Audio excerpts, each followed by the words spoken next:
अस्सलामु अलैकुम वरहमतुल्लाह। वीडियो के अंदर हमने बात आपके सामने रखी थी कि अकायद की अहमियत क्या है। हमने कहा था कि सिलसिलेवार कुछ अकायद हम बयान करेंगे, तो उसी सिलसिले की इसके अंदर पहला अकीदा जो है अल्लाह ताला की ज़ात के मुताल्लिक़, जैसे कि हम सब इस बात को जानते हैं, समझते हैं कि हर चीज़ जो होती है उसको बनाने वाला कोई ना कोई होता है, क्रिएशन होता है और उसका क्रिएटर ये कोई ना कोई होता है। इसी तरह हमको भी जो है किसी ने बनाया है और वो बनाने वाली ज़ात अल्लाह रब्बुल इज़्ज़त की है। हम जो है क्रिएशन है और अल्लाह रब्बुल इज़्ज़त क्रिएटर है। हम मखलूक है, अल्लाह रब्बुल इज़्ज़त ये हमारे खालिक है। आजकल जो है ये फितना चल रहा है नास्तिक का फितना, और ये एथिस्ट जिसको कहते हैं कि वो किसी भी खुदा को नहीं मानते। उनका ये मानना है कि कोई खुदा, कोई गॉड, कोई अल्लाह नहीं है। तो ये सारे जो आसमानी मज़ाहिब है, ईसाईयत है, यहूदियत है, इस्लाम है, तो बुनियादी चीज़ एक अल्लाह को तो माना ही जाता है। ये तमाम मज़ाहिब के खिलाफ ही बात है, लेकिन ये फितना कसरत से बढ़ रहा है और इसके अंदर बुनियादी रोल जो है, अगर आप जानते होंगे, एक्स मुस्लिम के नाम से जो है यूट्यूब के ऊपर भी और ये मीडिया पर भी आते हैं और लोगों को गुमराह करने की कोशिश करते, तो हमें इनसे भी बचना है। अब जो अल्लाह की ज़ात के मुतालिक, एक तो अल्लाह का नाम, अल्लाह का जो ये नाम है अल्लाह, ये अल्लाह ताला का ज़ाती नाम है, और उसके अलावा जो नाम है वो सिफाती नाम है। रहमान होना, रहीम होना, मालिक होना, ये सारे अल्लाह ताला के नाम सिफाती नाम है, यानी वो सिफत है अल्लाह ताला की। जैसे अल्लाह का नाम है रज़्ज़ाक़, तो ये रोज़ी देना ये अल्लाह की सिफत है, तो ये सिफाती नाम अल्लाह के हैं। लेकिन अल्लाह ये जो नाम है ये अल्लाह ताला का ज़ाती नाम है, जैसे कि खुद कुरान मजीद के अंदर है, क़ुलिल्लाहु ख़ालिक़ु कुल्लि शैइन व हुवल वाहिदुल क़हार। ये सूरे रात की आयत नंबर 16 है। इसी तरह दूसरी आयत है सुब्हानहु हुवल्लाहुल वाहिदुल क़हार, ये सूरे ज़ुमर की आयत नंबर 4 है। तो ऐसी बहुत सारी आयतें जिनके अंदर ये अल्लाह ताला का ज़ाती नाम आया हुआ है, और बाकी इसके अलावा जो नाम है वो अल्लाह ताला के सिफाती नाम है। अल्लाह ताला की बहुत सारी सिफतें हैं, तो सिफाती नाम अल्लाह ताला के हैं। तो एक तो ये बात कि अल्लाह ताला का ज़ाती नाम ये अल्लाह है। उसके बाद बुनियादी अकीदा जो अल्लाह ताला के मुताल्लिक जो है वो ये है कि अल्लाह ताला की ज़ात ये हमेशा से और हमेशा तक रहेंगी।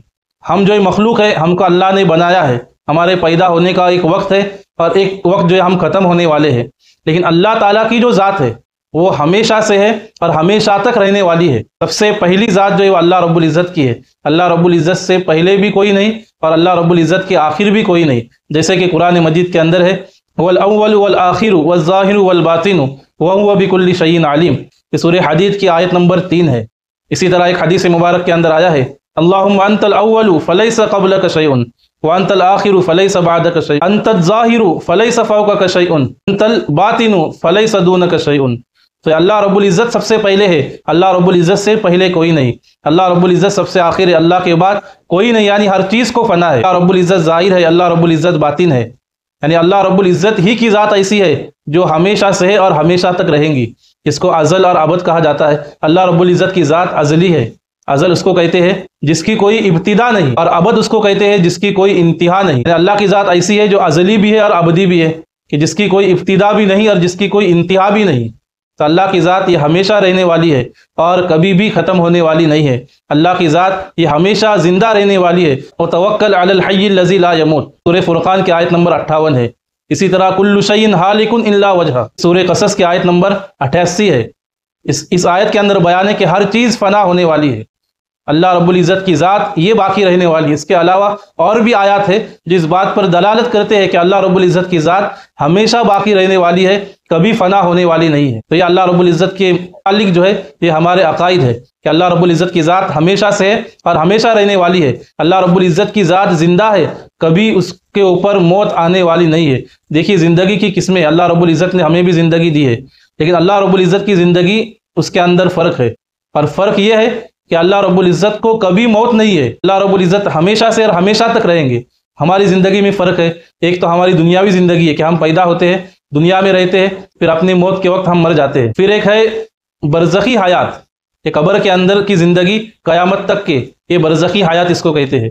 फिर उसके बाद है क़यामत के बाद से जन्नत और जहन्नम के अंदर जो हमारी ज़िंदगी है, तो हमें मौत भी है, हयात भी है, लेकिन अल्लाह की ज़ात ऐसी है जो हमेशा ज़िंदा है, ना उस पर मौत तारी होती है और ना उसकी इब्तिदा और ना ही इंतहा है। तो अल्लाह रब्बुल इज़्ज़त के मुताल्लिक जो है ये हमारे बुनियादी अकायद है। इसके अलावा और भी अकायद है, वो इंशाअल्लाह बारी बारी से जो हमारे सामने हमें जो इस बात अकीदा उसी को कहते हैं। ये बात हमें अपने दिल में बिठा लेनी है कि अल्लाह हमेशा से है, अल्लाह से पहले कोई नहीं और अल्लाह हमेशा तक रहेंगे, अल्लाह के बाद भी कोई नहीं। जहन में ये सवाल आता है, जैसे कि हदीस मुबारक के अंदर भी आया है कि लोग तरह तरह की बातें करते हैं, आखिर में ये बात की जाएंगी कि जब अल्लाह ने जो है सबको बनाया है तो अल्लाह को किसने बनाया है। जब ये ख्याल हमारे जहन में आए तो हम अल्लाह से जो ऐसे ख्यालात से पनाह मांगे, इसलिए कि अल्लाह जो है खालिक है और हर चीज़ के खालिक है। मखलूक जो होती है उसको बनाने वाला कोई ना कोई होता है, अल्लाह तो खालिक है और खुद जो है हमेशा से हमेशा तक रहने वाले हैं। स्कूल के अंदर जो है एक बच्चे से सवाल किया गया कि तुम कहते हो कि अल्लाह जो है सबसे पहले है, अल्लाह को किसने पैदा किया। तो समझाने के लिए, समझने के लिए काफ़ी है, उस बच्चे ने जो अपने उस टीचर से कहा कि आप जो है उल्टी गिनती करें। पूछा कि 5 के बाद क्या आता है, टीचर ने कहा 4 आता है। पूछा 4 के बाद क्या आता है, कहा 3 आता है। 3 के बाद क्या आता है, कहा 2 आता है। 2 के बाद क्या आता है, कहा 1 आता है। उसने पूछा 1 के बाद क्या आता है, तो टीचर ने कहा कि 1 के बाद कुछ नहीं आता, 1 तो 1 है। तो उस बच्चे ने कहा इसी तरह अल्लाह के बाद कोई नहीं है, अल्लाह अव्वल है, अल्लाह से पहले अल्लाह का कोई खालिक नहीं, अल्लाह हर चीज़ के खालिक है।